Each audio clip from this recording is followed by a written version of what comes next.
What's up guys, welcome back to my channel. Please do subscribe. I'm Justin Davis from Drone Camps RC, and it's official. Yuneec is not done yet. They just released the Mantis Q on the European website. The Mantis Q is a sub 500 gram foldable 4K portable drone, boasting a flight time up to 33 minutes. Now, will it be a true competitor to the DJI Mavic Air? We'll have to find out. That is a huge crowd favorite, but the Mavic Air only gets 21 minutes flight time, but it does have 4K video. And my sources are saying that the Mantis Q should come out sometime in September 2018. So let me break down the Mantis Q for you and show you a little bit closer look at the specs and some of the features that Yuneec is going to offer.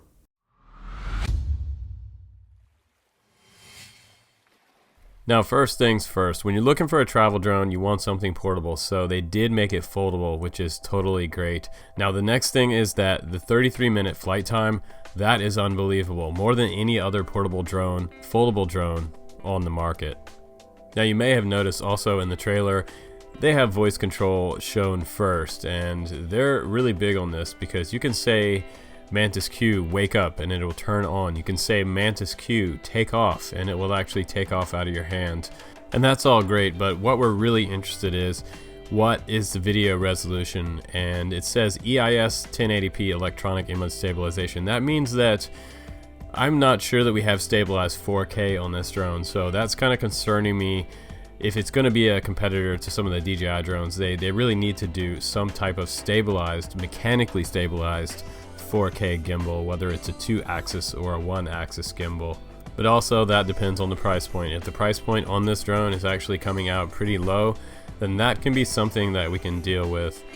So far we know it's foldable, it has a 33-minute flight time, it has voice control, and it also does 72 kilometers, which is around 45 miles an hour. So that's totally acceptable, that's nice and quick. And the Mantis Q also has face recognition and instant sharing. If you smile at the camera, apparently it will take a photo up to 13 megapixels of your grill. But let's get back to the camera and stabilization. I know you guys are really concerned about that and you want to know more about that. It kind of looks like the Yuneec Breeze that came out last year without the faceplate on there, hiding all the internals.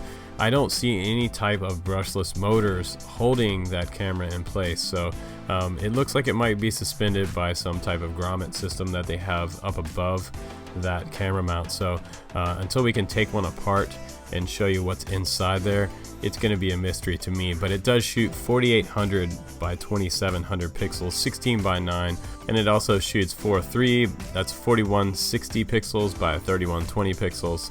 And you can shoot in either JPEG, DNG format for later editing, it says on their website, and you can save them on an included micro SD card, which is super nice. Now, what it says next is what most people are going to be concerned with. The stabilization is active on 1920 by 1080, which is the 1080p recorded video resolution, but it doesn't say anything about it being stabilized for your recorded 4K videos. So in that light, if this is not stabilized 4K video, this is definitely not a DJI Mavic Air competitor, which is completely fine because it'll put this quad in a different category. And to shed some further light on that subject, we have the sensor inside the camera, which is a 1/3 inch CMOS camera. It will do 4K at 30 frames per second and 1080p at 60 frames per second and 30 frames per second. But I think most importantly is that it is stabilized on 3 axes on the 1080p resolutions. And the range of tilt of your camera is -90 degrees to +20 degrees.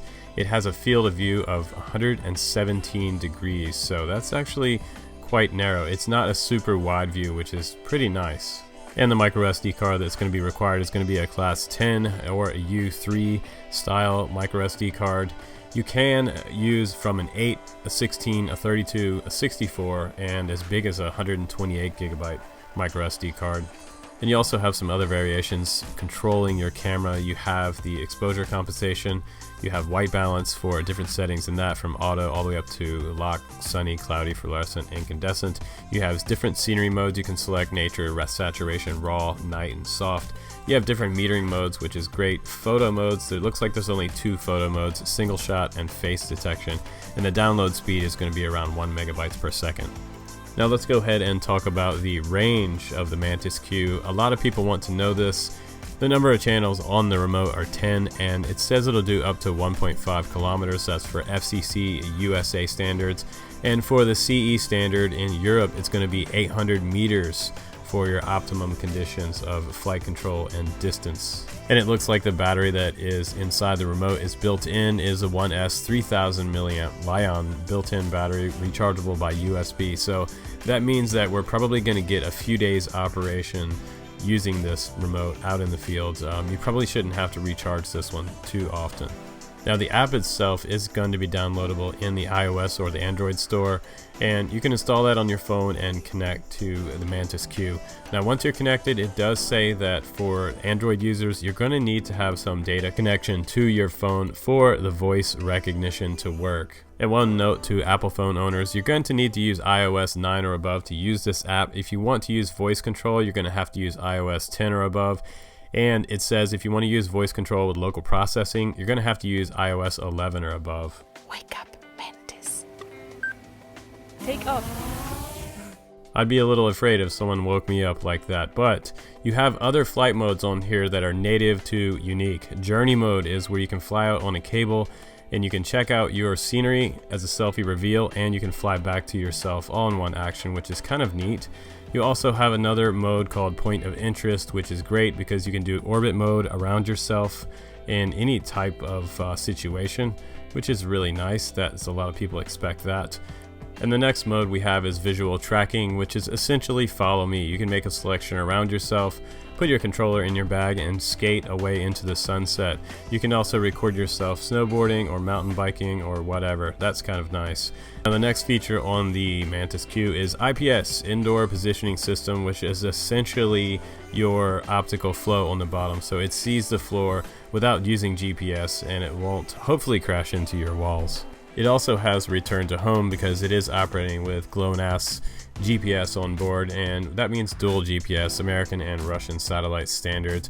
You should get up to about 19 satellites with this, so at any time if you have an issue, you can push that button on the transmitter and the quad will fly home and land next to you. Alright guys, that is the Skinny without all the Volkswagen vans and hot girlfriends and hipster looking stuff. We don't really need all that in drone advertisements, do we? Not really. All we want to know is the specs and what the deal is with this drone. So it looks pretty good, and I think it'll be a popular seller if the price is right coming up this fall. But take care guys, I think Yuneec is onto something here, and we will have to see how it does when we get a hold of it. Hopefully I get a hold of a copy to show you guys coming up in September. Please do subscribe on the channel guys. I'm Justin Davis, I'm out. I'll see you on the next one.